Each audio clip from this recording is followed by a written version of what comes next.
YouTube, how's it going? The GOAT House is back. The NFC Championship game is coming up. Green Bay Packers at the San Francisco 49ers. Pumped about this game. And we're going over the major keys to winning for both teams here. Going to break it all down.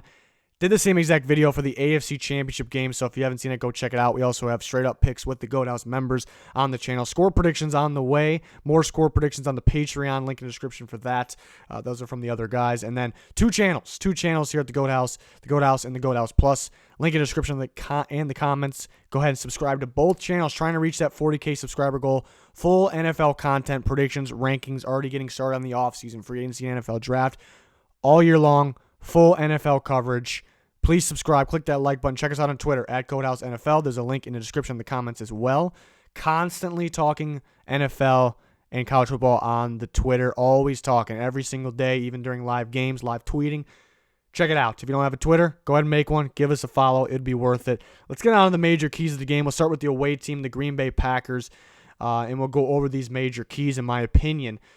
These two teams didn't meet this year, and a major thing for everyone else out there, like the viewers, you can't really have any takeaways from the first game. You can't really base a whole lot on that one. Yeah, you could say the Niners have the edge because they handle them pretty well, but you can't really, it's a whole different game now. It's really a whole different game. But the keys, for me, must start hot offensively, and that's been a key all year for the Packers. LaFleur has a very good script, it seems like, every single game, and you really have to get the ball and get that going. If that fails, it's not like they don't have a chance the rest of the way, but if that fails, it's already right off the bat not looking good. They have to start hot.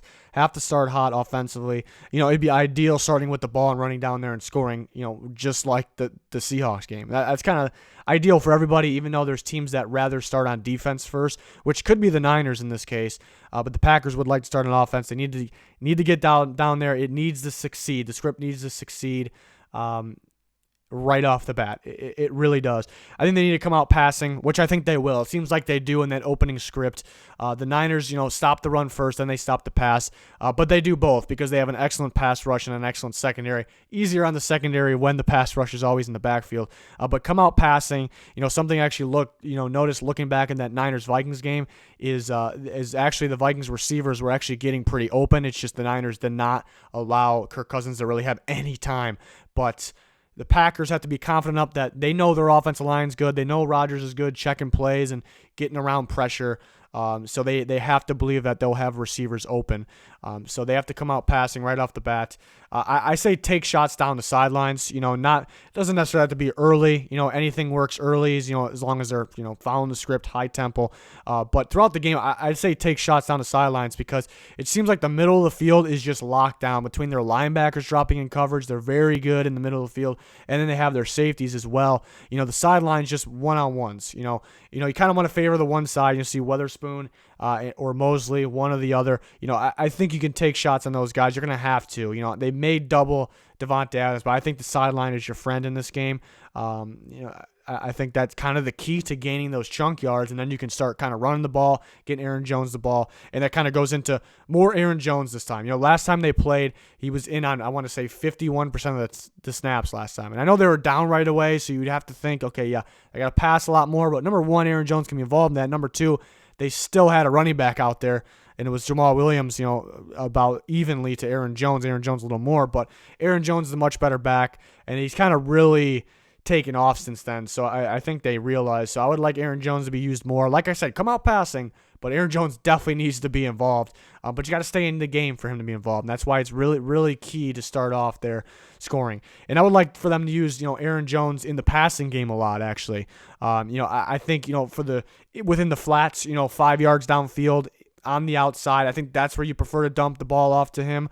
If he's open, but if you're gonna run him, downfield, I think deep down the middle or kind of intermediate, past 10 yards is the key there. I think if you can sneak him out late behind the linebacker very well may keep up with them, may take them, may cover them, but I think Aaron Jones can get behind there, in between the safeties, behind the linebackers. I think you can send them out. We kind of seen that this year, here and there. We've seen him kind of get loose down the field on a route, and then Rodgers hits him. We've seen him drop one, I think, earlier in the year. But he can get open in that way. But I would like him involved, in the short game, all the way on the outside. I don't like the check down. The check down area.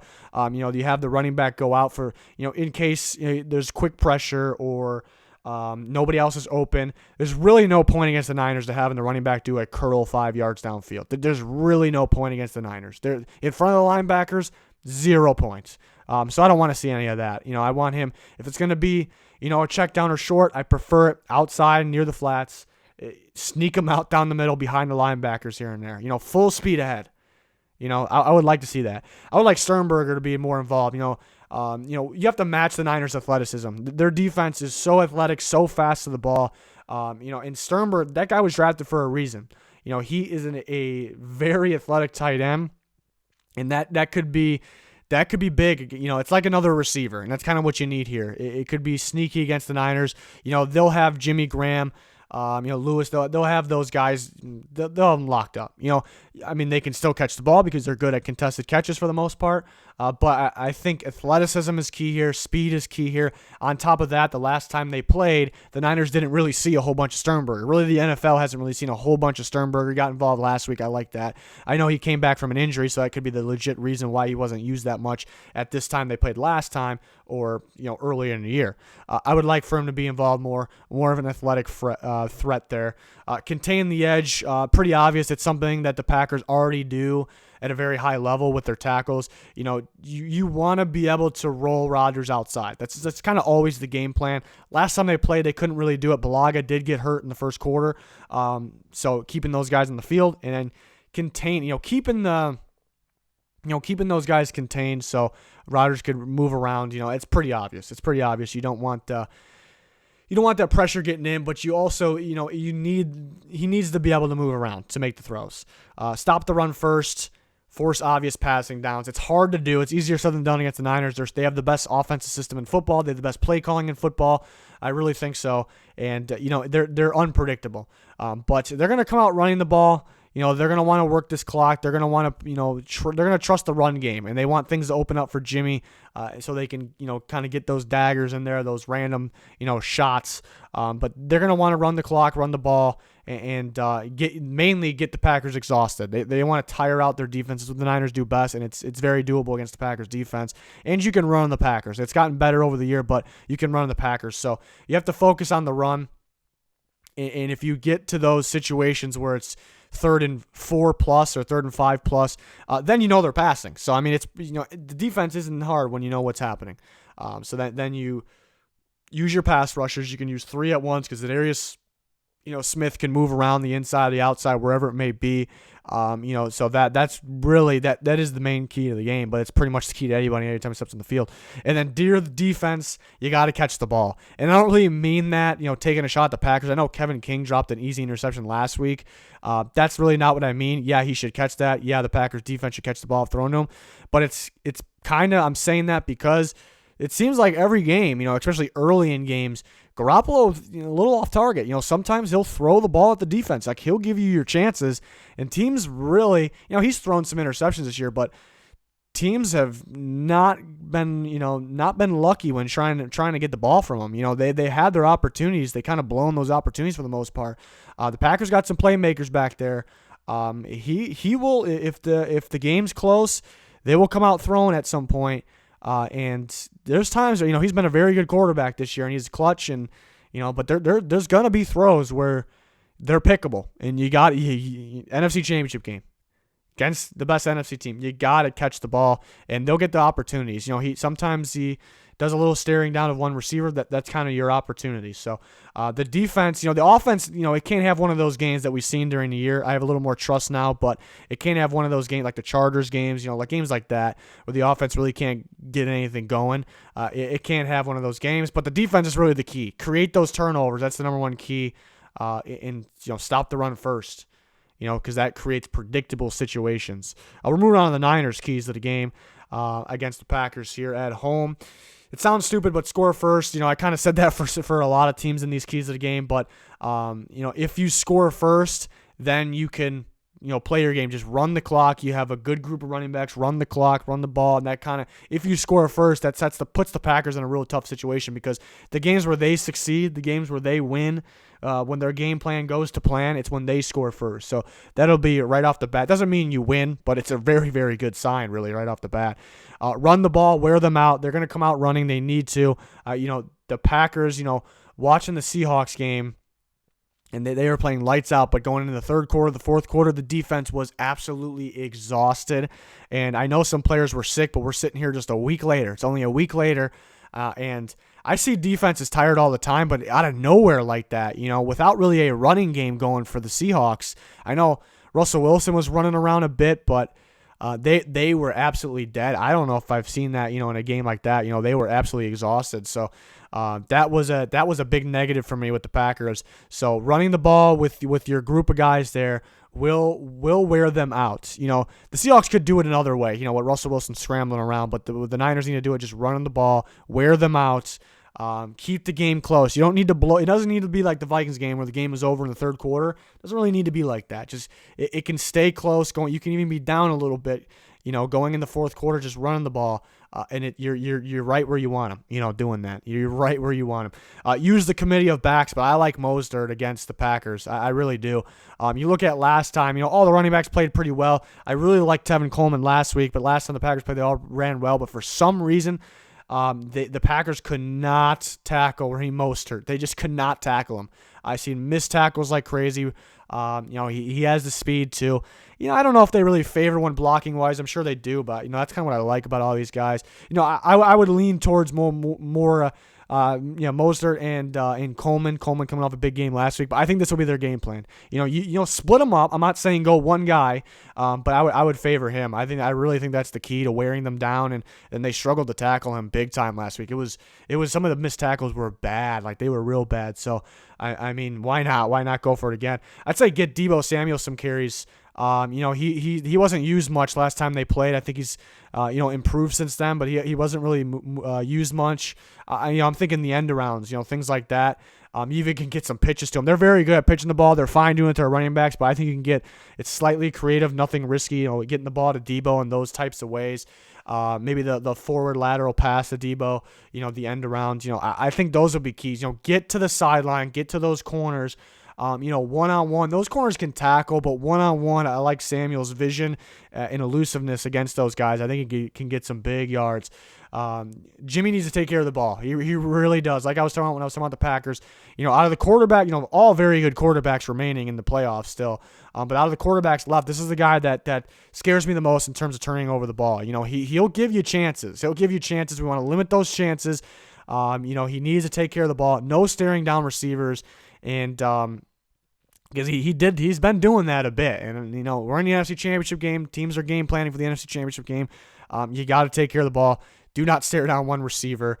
That could be, if the Packers win, it could be off a pick six or a couple picks to set the Niners up. That could really be the key here. So Jimmy needs to take care of the ball. I trust him, but I don't trust him as much as some of the other quarterbacks, really all the quarterbacks left, but has had a very good year.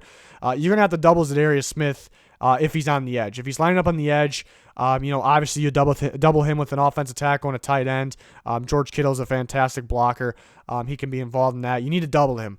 I think he's the best defensive player in football this year. We might have another one on the other side of the ball with Nick Bosa, the other team, I should say. But Zadarius Smith is... The Niners, as we speak, are watching film right now. I'm sure, or already have, and they're focusing on both sides of the ball, I guess, just as much. But the number one guy they're trying to game plan for, on the Packers is not even Aaron Rodgers. It's Zadarius Smith, because this guy's a nightmare for adjusting plays at the line. He gets in your head. So if he's on the outside, you have to double him because he's their biggest factor. He's the guy that's going to get to the quarterback the most. He even creates pressure and sacks for other players on that defense. So I'd like for them to double him. And then there's a tricky part of that. We'll talk about that in a second. But when he's lined up inside, to me, it's George Kittle time. When Zadarius Smith and you feel he is lined up inside and is going to stay on the inside and come from the inside, I think Kittle's best everywhere on the field, let's be honest. But I love those quick out routes to George Kittle. I love those quick out routes because he is so good. I mean, he's going to catch the ball, and he is so good to turn it right upfield and go, with athleticism and with breaking the tackles. I really love those. We've seen against the Saints, the crucial situations, it's in the quick situations, it's the quick out to Kittle. And that's exactly what you have to do here against if Zadarius Smith's on the inside, because you don't have to worry about putting extra blockers on him if he's on the outside. And that outside will be open without him on the edge, worried about him dropping back or giving you a little crack. You're free to leak him out on a quick out. It needs to be quick, though, because Zadarius Smith is very, very productive rushing the inside. But if he's lined up inside and you're confident he's going to stay there, he can drop back. But he will drop back towards the middle. So that outside will be open. Who better to do it to than Kittle when you don't really need him blocking? So I think that's perfect. But the tricky part of all this one in the previous statement I made, was Zadarius Smith will line up inside, and you really don't know if he's going to rush from the inside or outside. That's kind of the beauty of him. You really don't know. So Jimmy G, this is on him. He's got to recognize what's going to happen. The game film is crucial, trying to picking up like some signals, some signs to what he's going to do here. But if you really believe he's coming on the inside, I really think it's that quick out to Kittle. I think it's absolutely perfect. You could leak the running back out there. If you could leak somebody else, Sanders, Sam, you can leak those guys out there too. But I think it's a perfect situation for Kittle. Expect pass early. And bring the rush right away. We talked about that. We talked about how the Packers need to start off. They need to come out passing, and they always have those scripted first drives with the high tempo, the quick tempo, the quick passes. Their best player on offense this year has been Aaron Jones, and that kind of makes them hard to game plan for, because are they going to use their best player from this year, or are they going to really use their true best player? Like we all know in this situation, might be their true best player, Aaron Rodgers / Devontae Adams. Aaron Jones is a heck of a player, but it's really on those guys. So.